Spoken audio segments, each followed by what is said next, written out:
बिस्मिल्लाह रहमान रहीम। सज्जनों ते मित्रों, अज हयाती के 70 वरे पूरे हो गए। मतलब पौन सदी का पेंडा अज 21 अगस्त के दिहाड़ जब मैं पिछा परत के वेखदा हाँ तो समझ नहीं आती कि वो किहो जिहे मराहल ते अजमाइशां सन जिहड़ियां रब सच्चे ने तय करा छड़ियां। उम्र के इस हिस्से जो उम्र के हिसाब किताब के वर्के उथल पुथल के वेखीए तो कई नादानियां ते कई हमाकतां दे नाल नाल वो लोग भी याद आउंदे ने जिन्हें तुहाडी कंड दे खलो के तुहानूं हलाशेरी दित्ती कि तुसीं वो पुरस्रात भी पार कर लै जिन्हां वल रुख करदिआं बड़े बड़े जुगादरियां दी रूह कंब जांदी है। हयाती दी उस नुक्कर ते जद मैं इस दुनिया में अख खोली तो हर इंसान वांगर पहला लम्स ते एहसास माँ के वजूद का सी।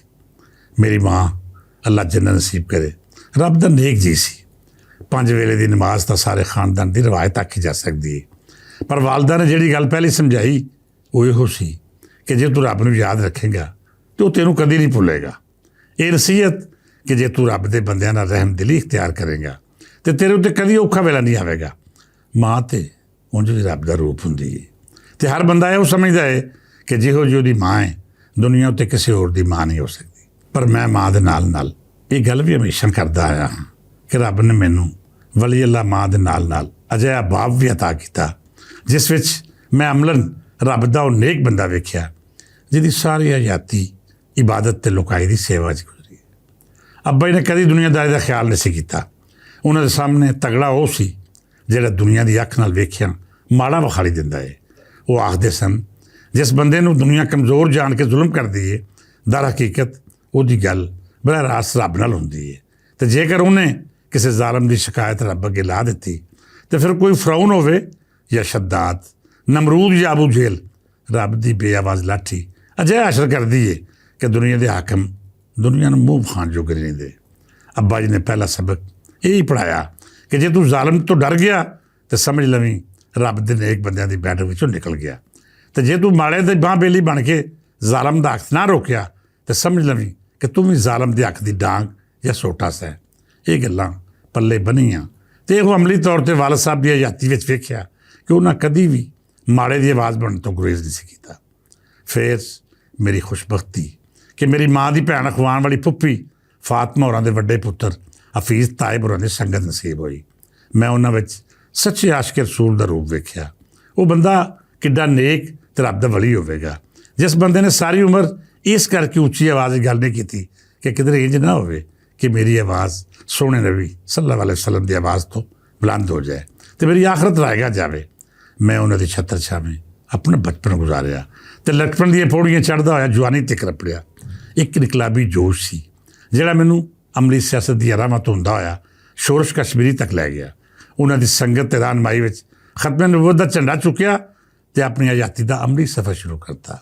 फिर जब जुल्फकार अली भट्टो ने आमरीयत के खिलाफ ललकार मारी वो गल्लां कीतियां जो अब्बा जी की सोच नाल मेल खांदियां सन तो मैं भी माड़ियां की आवाज़ बन के पीपल्स पार्टी के काफले शामिल हो गया। ये सफ़र भट्टो साहब के इकतदार तक जारी रहा। जदों भट्टो साहब वज़ीर-ए-आज़म बने तो साढ़े जिहे जर्मन सियासी कारकुन इख्तियार तो इकतदार दियां इन्हां गलियां चों बाहर आके अपनी जिंदगी मसरूफ हो गया।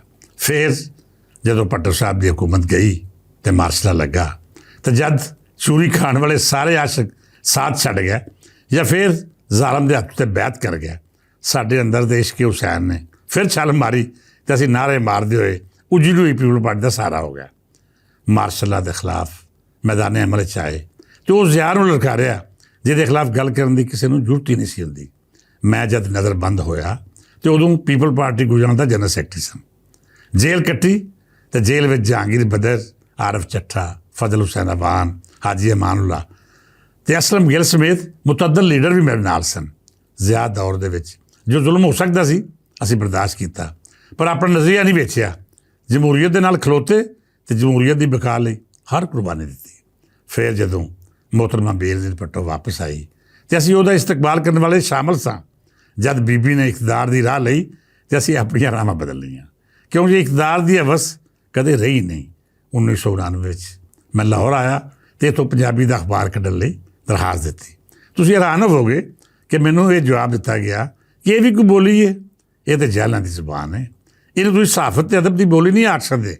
वो कुत्ते का भी ਜਿਹੜਾ ਬਿਊਰੋਕਰੇਟ ਤੇ ਉਹਦੇ ਨਾਲ ਬੈਠੇ ਕੁੱਤੇ ਬਿੱਲੇ ਮੇਰਾ ਮਜ਼ਾਕ ਉਡਾ ਰਹੇ ਸਨ। ਉਹ ਸਾਰੇ ਪੰਜਾਬੀ ਮਾਵਾਂ ਦੇ ਪੁੱਤਰ ਸਨ, ਪਰ ਉਹਨਾਂ ਦੀ ਇਸ ਹਰਕਤ ਨੇ ਮੈਨੂੰ ਦੱਸ ਦਿੱਤਾ ਕਿ ਇਹਨਾਂ ਦੀ ਮਾਂ ਤੇ ਪੰਜਾਬੀ ਹੈ, ਪਰ ਪਿਓ ਦੇ ਖਾਨੇ ਵਿੱਚ ਜਿਹਦਾ ਨਾਂ ਲਿਖਿਆ ਹੈ ਉਹ ਕੋਈ ਹੋਰ ਹੈ, ਅਤੇ ਇਹਨਾਂ ਦੀ ਮਾਂ ਦਾ ਯਾਰ ਵੀ ਕੁਝ ਹੋਰ ਹੀ ਹੋ ਸਕਦਾ ਹੈ, ਕਿਉਂ ਜੇ ਹਲਾਲੀ ਪੰਜਾਬੀ ਕਦੇ ਵੀ ਆਪਣੀ ਮਾਂ ਬੋਲੀ ਦੇ ਖਿਲਾਫ ਗੱਲ ਨਹੀਂ ਕਰ ਸਕਦਾ। ਸੱਜਣੋ ਤੇ ਮਿੱਤਰੋ, ਰੋਜ਼ਗਾਰ ਭੁਲੇਖਾ 36 ਵਰਿਆਂ ਤੋਂ ਛਾਪੇ ਚੱਲ ਰਿਹਾ ਹੈ। ਇਹ ਅਖਬਾਰ ਮੇਰਾ ਖ਼ਾਬ ਸੀ ਅਤੇ ਜ਼ਿੱਦ ਵੀ। ਖ਼ਾਬ ਇਸ ਲਈ ਕਿ ਮੈਂ ਪੰਜਾਬੀ ਦਾ ਸਭ ਤੋਂ ਵੱਡਾ ਅਖਬਾਰ ਕਰਨਾ ਚਾਹੁੰਦਾ ਸਾਂ।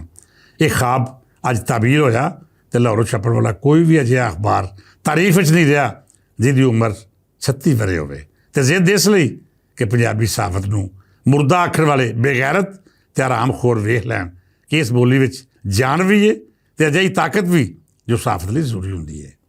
ਰੋਜ਼ਗਾਰ ਭੁਲੇਖਾ ਬਾਰੇ ਇੱਕ ਤਫਸੀਲੀ ਗੱਲਬਾਤ ਕਰਾਂਗੇ, ਜਿਹਦੇ ਵਿੱਚ ਦੱਸਾਂਗਾ ਕਿ ਇਸ ਅਖਬਾਰ ਨੂੰ ਕਿੰਨੇ ਕਿੰਨੇ ਆਪਣਾ ਲਹੂ ਦਿੱਤਾ ਅਤੇ ਕਿਸ ਕਿਸ ਬਦਬਖਤ ਨੇ ਇਹਦੇ ਸਾਹ ਕੁੱਟਣ ਦੀ ਕੋਸ਼ਿਸ਼ ਕੀਤੀ।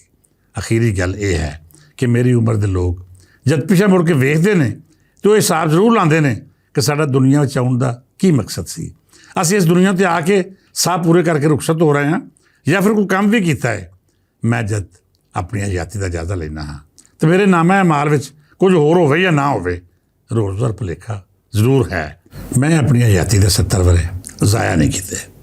ਮੈਂ ਕੁਝ ਹੋਰ ਕਮਾਇਆ ਹੋਇਆ ਜਾਂ ਨਾ ਕਮਾਇਆ ਹੋਵੇ, ਲੋਕ ਮੈਨੂੰ ਦੁਨੀਆਦਾਰੀ ਦੇ ਹਿਸਾਬ ਨਾਲ ਨਾਕਾਮ ਇਨਸਾਨ ਆਖਣ ਅਤੇ ਇਹ ਤਾਨਾ ਵੀ ਦੇਣ ਕਿ ਭੱਟ ਜੀ ਤੁਸੀਂ ਆਪਣੀ ਕੁੱਲ ਜਾਇਦਾਦ ਇਸ ਅਖਬਾਰ ਦੇ ਨਾਵੇਂ ਲਾ ਕੇ ਖਾਲੀ ਹੱਥ ਖਲੋਤੇ ਹੋ। ਕਸਮ ਖੁਦਾ ਦੀ ਮੈਨੂੰ ਕੋਈ ਗਿਲਾ ਨਹੀਂ। ਉਹ ਅਕਲ ਦੇ ਅੰਨੇ ਨੇ ਜਿਹੜੇ ਸਮਝਦੇ ਨੇ ਕਿ ਮੁਦੱਸਰ ਇਕਬਾਲ ਭੱਟ ਦੇ ਹੱਥ ਖਾਲੀ ਨੇ। ਮੇਰੇ ਹੱਥ ਵਿੱਚ ਰੋਜ਼ਗਾਰ ਭੁਲੇਖਾ ਹੈ। ਏਡੀ ਵੱਡੀ ਕਮਾਈ ਸਦੀਆਂ ਵਿੱਚ ਕੋਈ ਇੱਕ ਬੰਦਾ ਹੁੰਦਾ ਹੈ ਜਿਹਦੇ ਮੁਕੱਦਰਾਂ 'ਚ ਹੁੰਦੀ ਹੈ। ਮੈਂ ਇਹ ਫਖਰ ਕਰਦਾ ਹਾਂ ਕਿ ਆਜ਼ਾਦੀ ਦੇ 70 ਵਰ੍ਹੇ ਜ਼ਾਇਆ ਨਹੀਂ ਕੀਤੇ। ਇੱਕ ਇੱਕ ਦਿਨ ਮਾਲੇ ਦੇ ਨਾਲ ਖਲੋ ਕੇ ਤਗੜੇ ਨੂੰ ਚੈਲੰਜ ਕੀਤਾ, ਮੁੱਢਲੇ ਹੱਕਾਂ ਦੀ ਲੜਾਈ ਲੜੀ ਅਤੇ ਜਮਹੂਰੀਅਤ ਦਾ ਝੰਡਾ ਚੁੱਕਿਆ। ਆਪਣੀ ਮਾਂ ਬੋਲੀ ਲਈ ਮੁਕੱਦਮੇ ਚੱਲੇ, ਨੁਕਸਾਨ ਕੀਤੇ, ਕਾਰੋਬਾਰ ਤਬਾਹ ਕੀਤਾ, ਪਰ ਇਸ ਬੋਲੀ ਦਾ ਅਖਬਾਰ ਮਰਨ ਨਹੀਂ ਦਿੱਤਾ। ਅੱਜ ਰੋਜ਼ਗਾਰ ਭੁਲੇਖਾ ਪੂਰੀ ਦੁਨੀਆ ਦੇ ਪੰਜਾਬੀਆਂ ਦੀ ਆਵਾਜ਼ ਹੈ। ਸੱਜਣ ਪਿਆਰਿਓ, ਅੱਜ ਆਪਣੇ ਜਨਮ ਦਿਹਾੜੇ ਦੇ ਮੌਕੇ 'ਤੇ ਮੈਂ ਕੁਝ ਅਜਿਹੇ ਲੋਕਾਂ ਦਾ ਵੀ ਜ਼ਿਕਰ ਕਰਨਾ ਚਾਹੁੰਦਾ ਹਾਂ ਜਿਹੜੇ ਮੇਰੀ ਅਸਲ ਤਾਕਤ ਨੇ।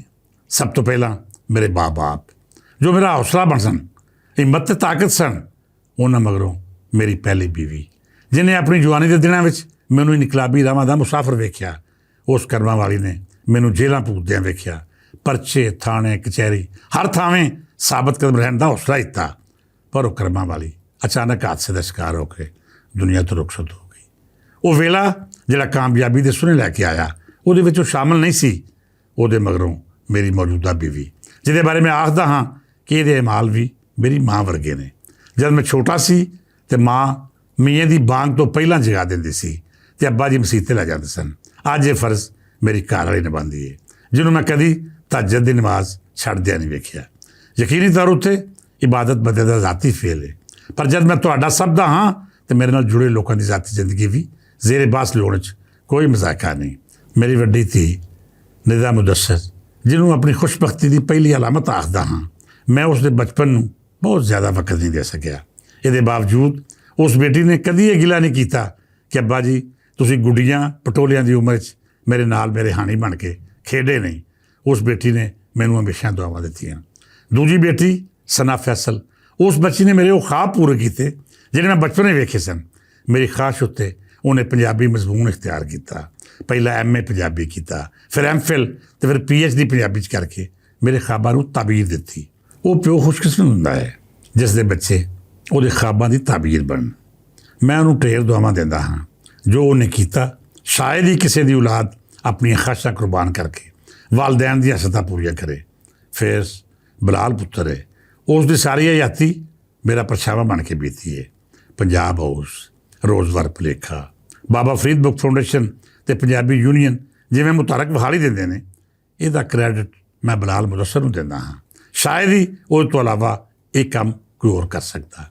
ਉਮਰ ਦੇ 70 ਵਰ੍ਹੇ ਅਤੇ ਦਿਲ ਦੀਆਂ ਗੱਲਾਂ ਤੁਹਾਡੇ ਸਾਹਮਣੇ ਖੋਲ੍ਹ ਕੇ ਰੱਖ ਦਿੱਤੀਆਂ ਨੇ।